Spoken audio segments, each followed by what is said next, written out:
Oke, Assalamualaikum warahmatullahi wabarakatuh.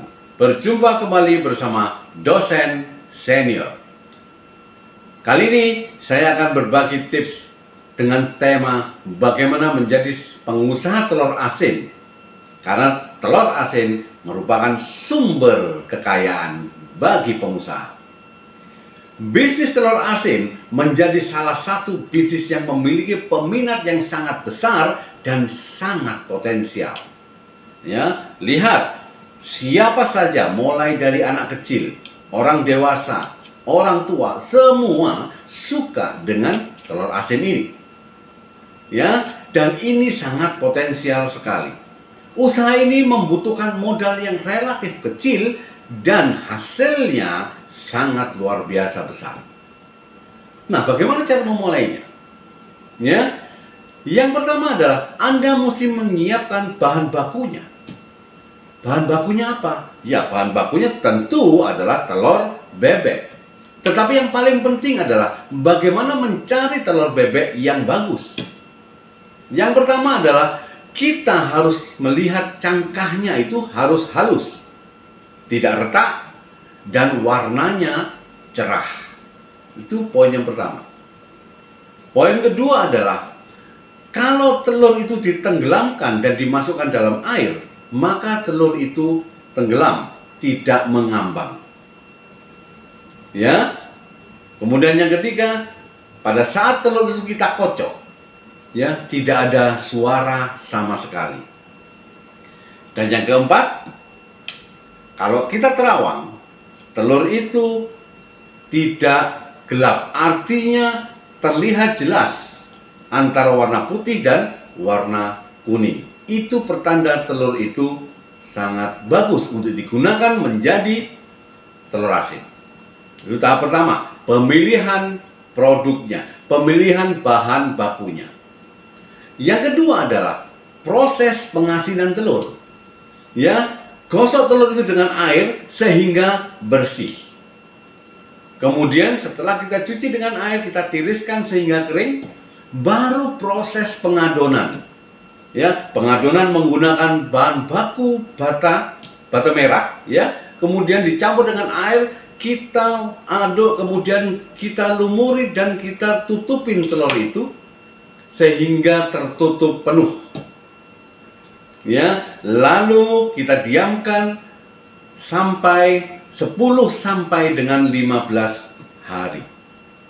Setelah 15 hari baru kita bersihkan kembali, ya. Lalu kita rebus sampai mendidih dan matang. Ya. Nah, itu setelah terjadi proses pengasinan dan sampai jadi telur asin. Itu proses kedua. Proses ketiga adalah mulailah kita dengan packaging. Kita packaging, kita jual dengan pengemasan yang bagus. Jangan hanya menjual telur langsung dijual begitu saja. Kita harus konsentrasi, kita fokuskan produk kita bisa menjadi produk yang bisa dibawa kemana-mana seperti sebagai oleh-oleh. Jadi packagingnya harus bagus. Ya, kita harus membuat packaging yang bagus sehingga customer kita atau pembeli kita bisa menggunakannya dan bisa diberikan kepada orang lain sebagai oleh-oleh. Dan yang keempat, kita berikan stempel kepada di kulit telur itu untuk digunakan sebagai branding. Artinya apa? Artinya brand kita ini bisa dikenal kepada orang lain. Ya, setelah produksi selesai, setelah packaging selesai, setelah branding kita selesai, barulah kita proses pemasarannya kemana. Jangan sampai begini, kita membuat produk, tetapi kita tidak tahu di mana kita harus pasarkan, di mana kita harus menjual. Dan ini yang terjadi di banyak orang. Ya, sehingga orang lain malas untuk melakukan usaha, malas untuk membuat usaha karena tidak tahu bagaimana memasarkannya. Ya, proses pemasaran adalah telur asin ini kita harus jual atau kita harus titipkan ke warung-warung terdekat. Kita titipkan ke toko-toko oleh-oleh. Kita titipkan ke depot, ke rumah makan. dan ke restoran yang besar. Sehingga sebagai alternatif mereka makan. Ya, di toko oleh-oleh dengan packaging yang bagus. Saya yakin 100% orang akan membeli oleh-oleh itu dan bisa diberikan kepada orang lain karena harganya pasti tidak mahal. Ya, itu yang pertama. Yang kedua adalah kita buat kios khusus untuk menjual telur asin atau telur. Artinya khusus menjual telur dan telur asin. Ya, dan yang ketiga kita jual secara online. Dan yang keempat, beri harga sesuai pasaran. Harga itu jangan sampai kemahalan dan jangan sampai kemurahan. Ya, sesuai pasaran saja. Yang paling penting bagaimana packagingnya sehingga menarik konsumen dan konsumen tertarik dengan telur asin kita. Ya, saudara, usaha ini sangat luar biasa sekali. Coba kita lihat analisanya. Ya, analisa apakah usaha telur asin ini menguntungkan atau tidak. Bahan bakunya adalah telur bebek. Harga per butirnya adalah 2.500. Sedangkan harga jual telur asin saat ini adalah 3.500.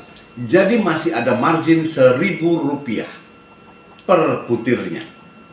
Kita kurangin dengan biaya Rp500 per butirnya, maka margin bersih kita adalah Rp500 per butir. Ya, bayangin kalau seandainya kita agresif menjual dan kita bisa menjual sebanyak 500 butir per hari, maka penghasilan kita adalah Rp250.000 per harinya. Kemudian Anda kalikan selama 1 bulan, maka omset dan penghasilan kita itu menjadi Rp7.500.000 per bulannya. Tinggal bagaimana kita strategi pemasaran kita lakukan apa yang sudah saya sarankan. Maka Anda bisa menjadi pengusaha telur asin yang berhasil. Ya, saudara, semoga sharing ini bisa bermanfaat bagi Anda dan Anda bisa mencoba dan membuka wawasan untuk bisa menjadi pengusaha telur asin yang berhasil. Terima kasih, terima kasih, terima kasih. Semoga bermanfaat bagi Anda. Sukses bersama Dosen Senior.